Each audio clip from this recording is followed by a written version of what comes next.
Hey, welcome to another edition of Practical Pet Business.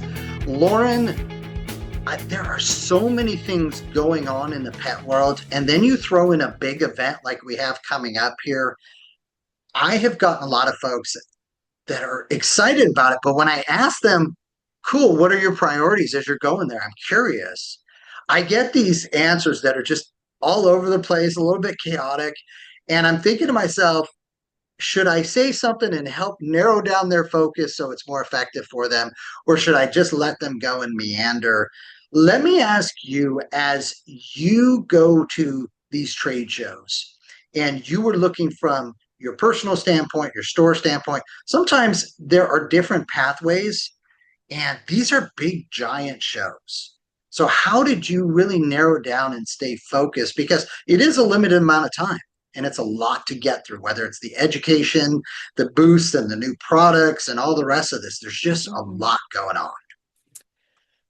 Yeah, it really it really would depend on, what kind of a business you are. And if you're a retailer, are you a chain, an independent chain? Do you have a couple of stores, one store, micro independent, that sort of thing? I know that I tend to like to be organized. That didn't last when I went to the trade shows because, you evolve as a store too. And if you haven't been before, I would recommend you just go to take it all in, because it can be overwhelming. Yeah. Um, if you've been, like I've gone every year for, oh my God, 25 years. Oh my God. Um, and it's been different from year to year. I mean, it depends on what I'm looking for, what's happening in the economy, where my store is at, in terms of its revolution, that kind of thing. Find it difficult to stay organized to a pre-figured out plan.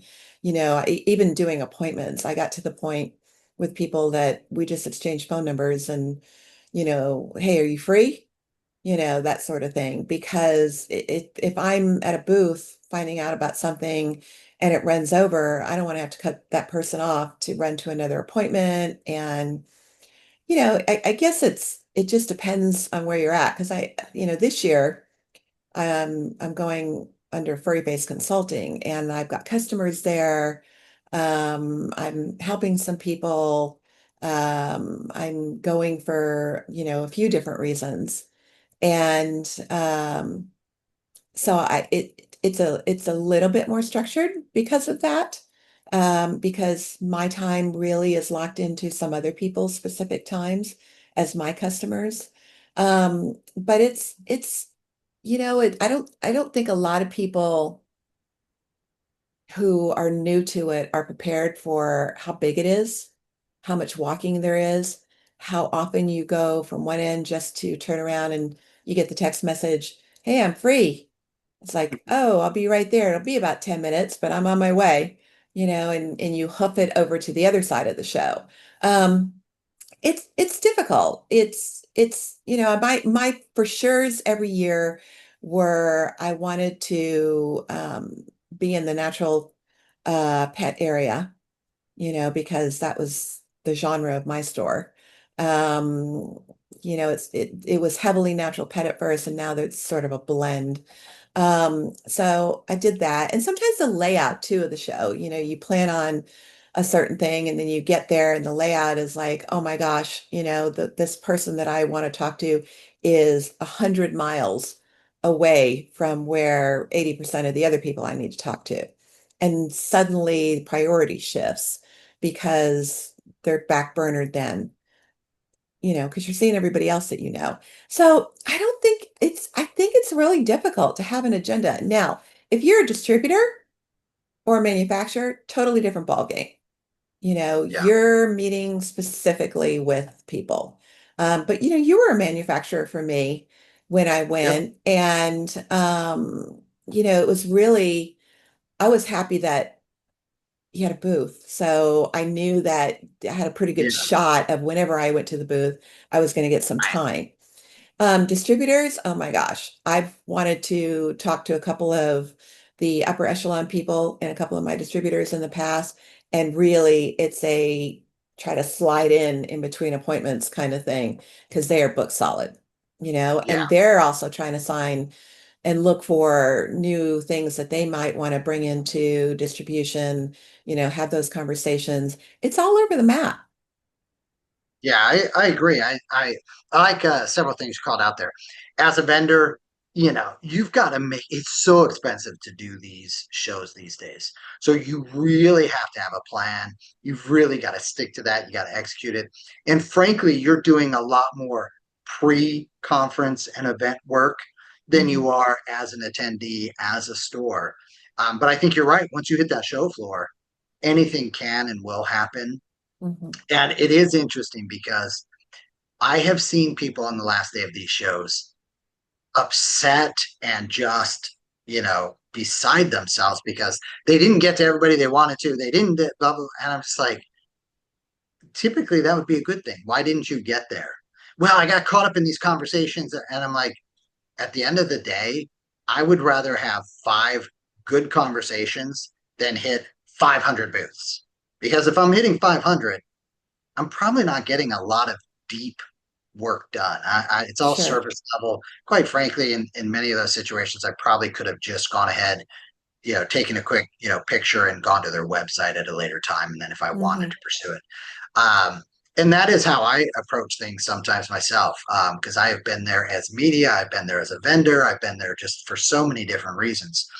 And from the standpoint of the folks that are going looking for the new products, looking for the education, looking have a plan. Like I'm going to commit X amount of time to this or that.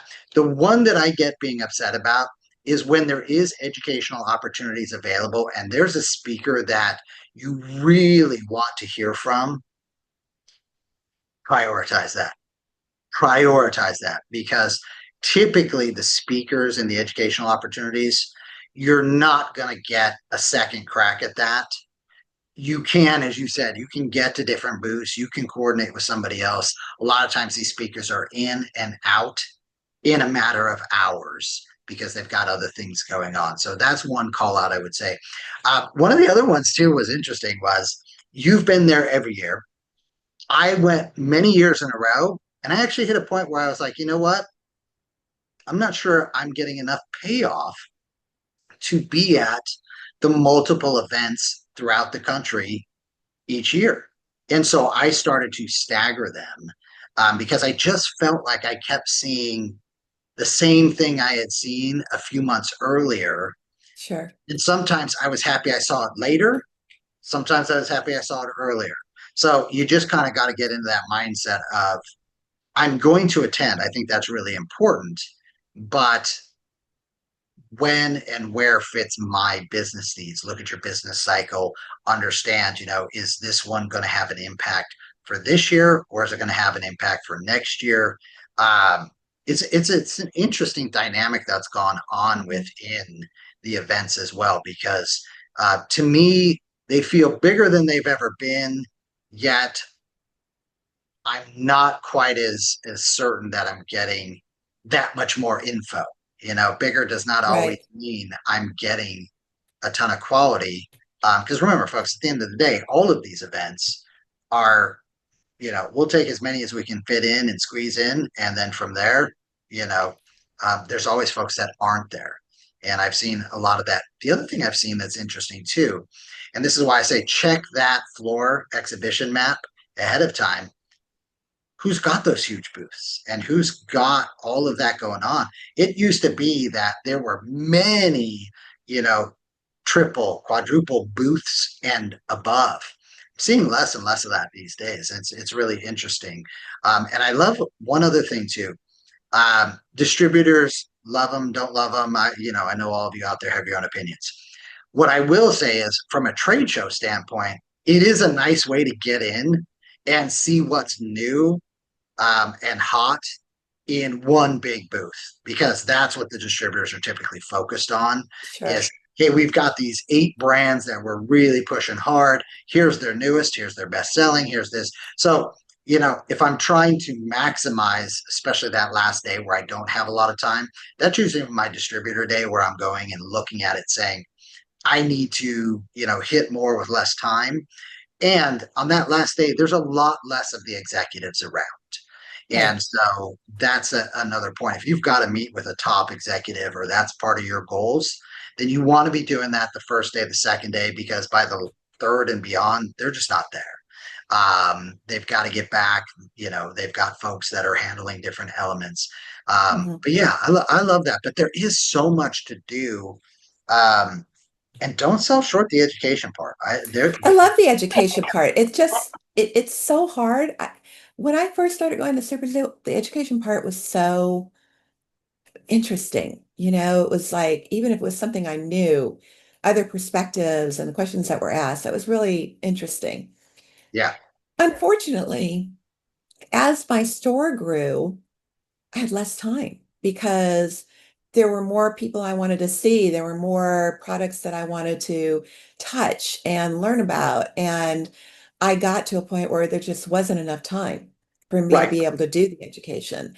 And that was a huge negative for me because, it wasn't about the cost or anything like that. I felt like, gosh, one more day would have made all the difference, Yeah, and it just wasn't, that's not something that was an opportunity.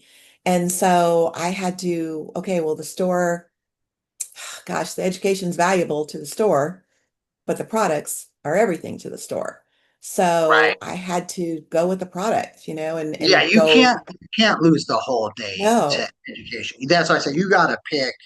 Sometimes there are just those folks that really align with your mission, your goal. And if this is a chance to hear them in person, see it, feel the energy, really absorb what they're saying, and this is the part about it, un, you know, chaotically, meaning, hey, I'm just in the moment here. I'm in the room. I'm going to be focused and dialed in. The phone is put down. I'm blocking out everything other than the speaker. And that's hard to do in this world. So I do like that element of it. And then it also just depends on the conference you're going to, right? There are some right. conferences that are really exhibitor centric and product centric. And then there are others that have that unique dynamic of it's a dual purpose, Mhm. education and exhibitor. I tend to like those a lot. And I also tend to find that when you have that dual purpose, you have less exhibitors and you have more speakers, obviously, because they're breaking up the amount of time. Um, and it's just a good balance. I feel energized to be able to go learn something, go back to the exhibit hall because I'm fired up. And I just feel those are the ones that I prioritize these days. I feel like I can get a lot of the exhibitor information um, as deep, if not better, elsewhere. There are so many avenues.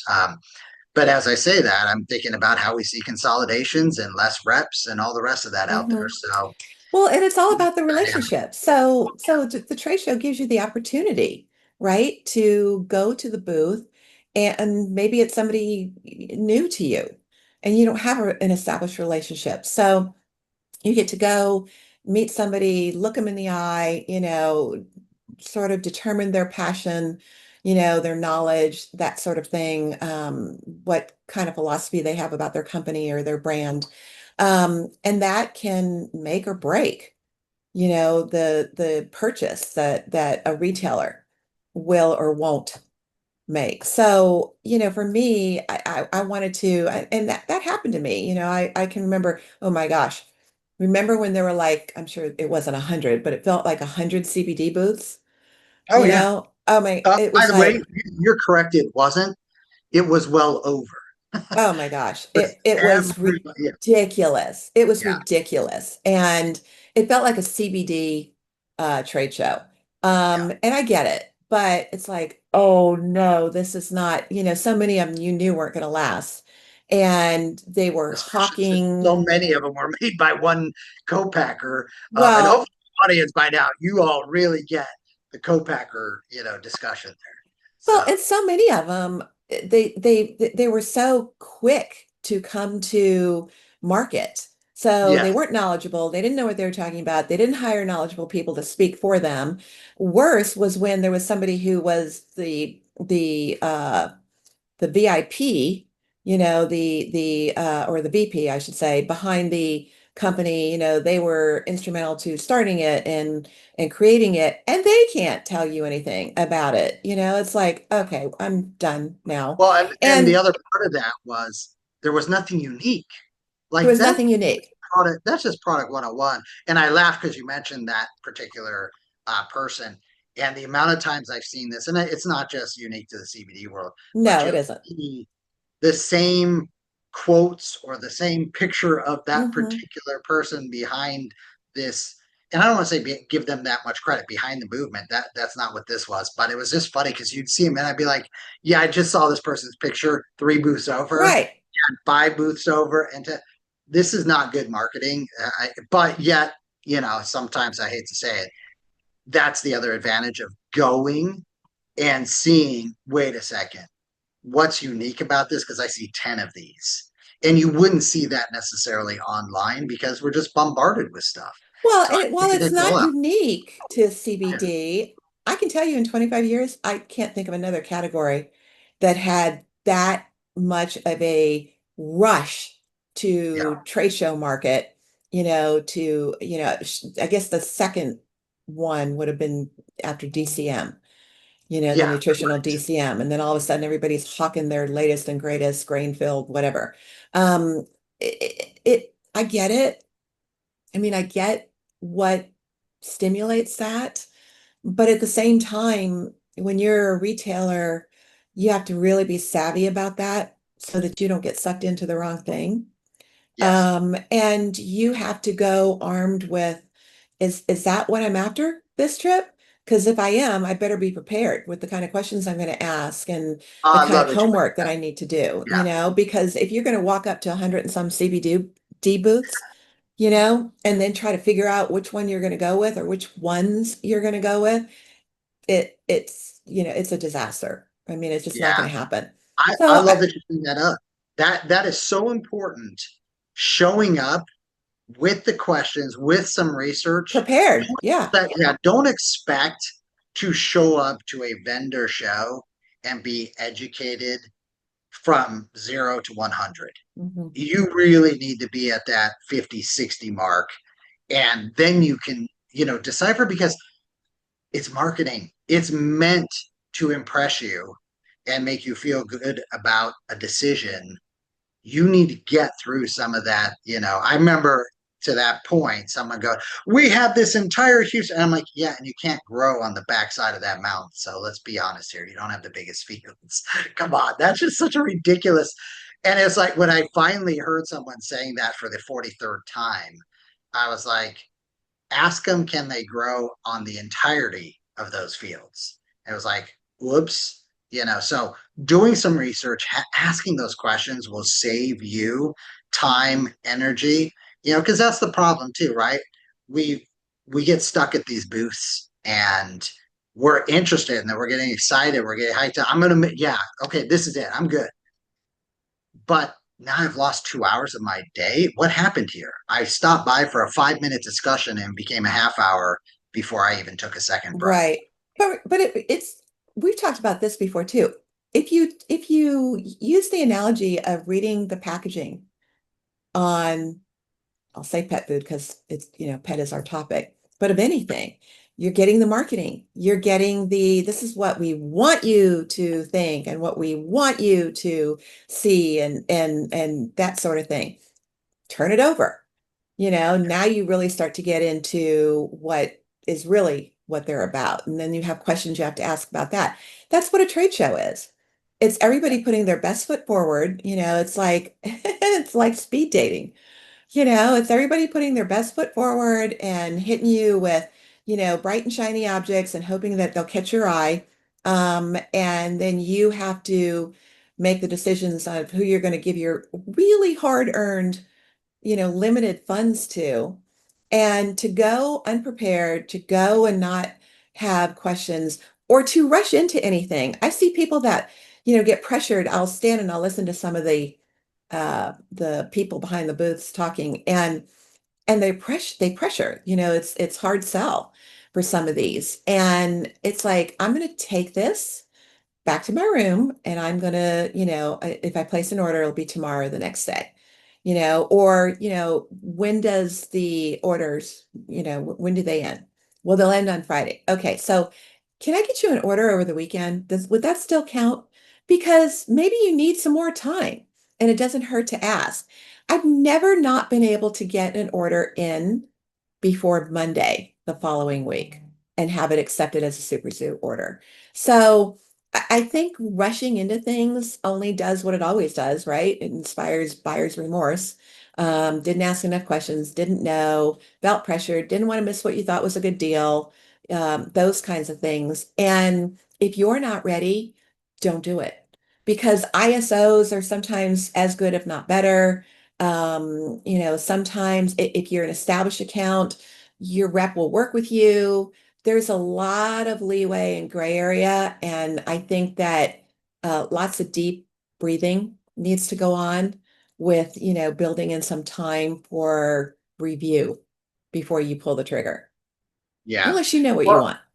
yeah, I love you just hit on the deep breathing. A few other tips for all of you. Make sure you're wearing comfortable. This is the other funny thing is trade shows are not typically very comfortable. You got to drink a ton of water Mhm. um, because you're walking so much, and the air conditioning never, is And you're in sufficient. recycled air. Yep. Yeah, it's just, but it's also, it. This is not typical padded carpeting and all the rest of that.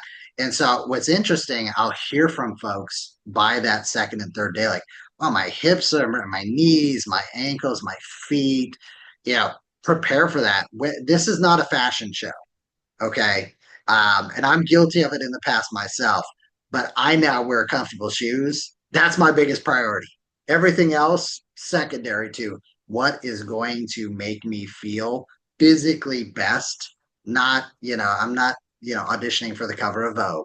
So, So I have to tell we- you this funny story. I have to tell you this funny story because you'll appreciate it. So remember, this is 25 years ago, and I was coming off of corporate America. Okay. yeah, So I hadn't heard of Super Zoo before. Somehow I heard of it. I was just starting to, you know, um, I think we might have just rented the space for the store.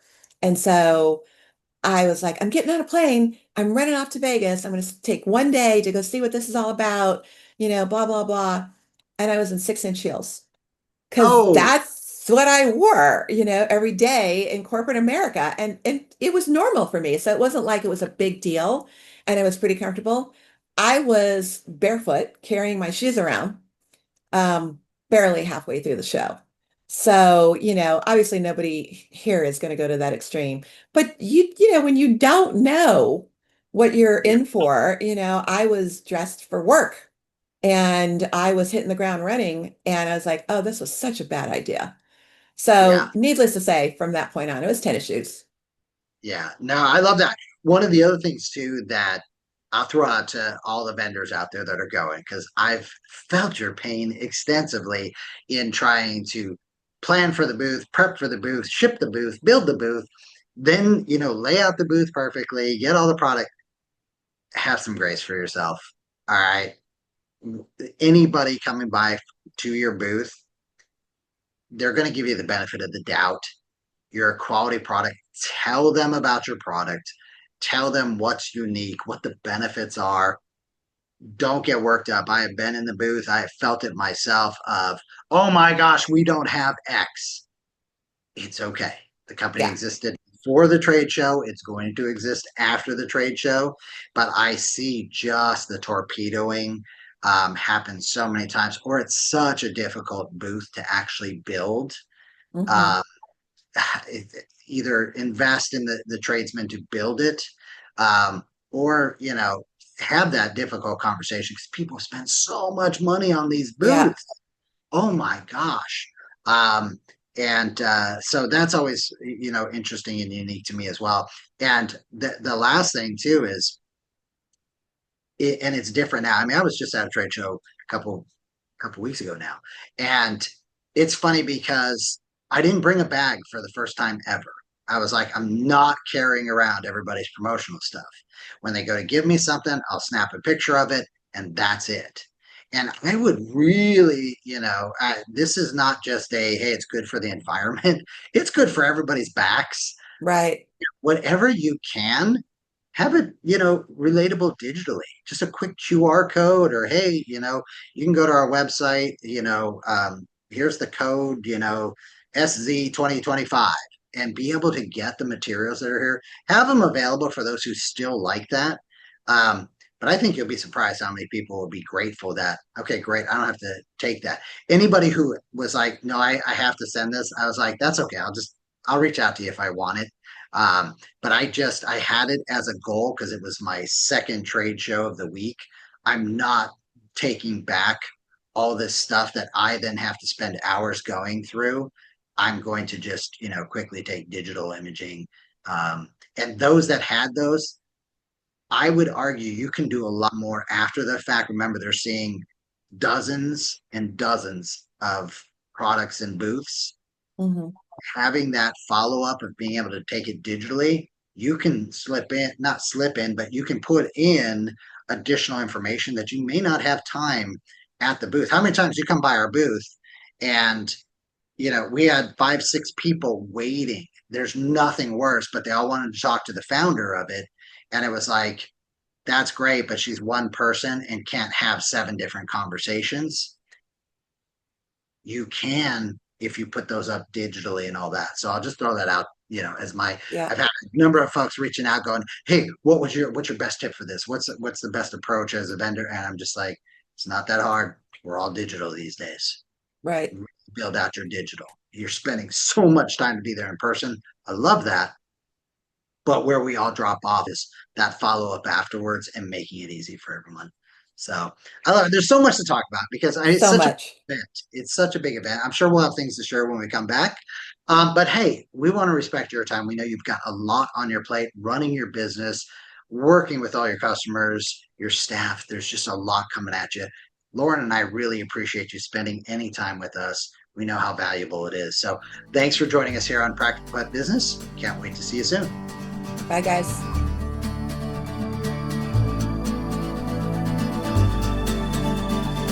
The content of this podcast is for informational purposes only. It is not intended as, nor should it be construed as, professional medical advice, diagnosis, or treatment for your pets. Always seek the advice of a qualified veterinarian with any questions you may have regarding your pet's health or medical condition. Never disregard professional veterinary advice or delay in seeking it because of something you have heard on this podcast. The hosts and the guests of this podcast are not liable for any actions taken based on the information shared during these episodes. Any reliance on the information provided is solely at your own risk. Copyright 2025 Practical Pet Chat, all rights reserved. Unauthorized duplication, distribution, or reproduction of any content from this podcast, including but not limited to audio, scripts, and show notes, is prohibited without prior written consent. The opinions and views expressed by the host and guests are their own and do not necessarily reflect the views of Practical Pet Chat.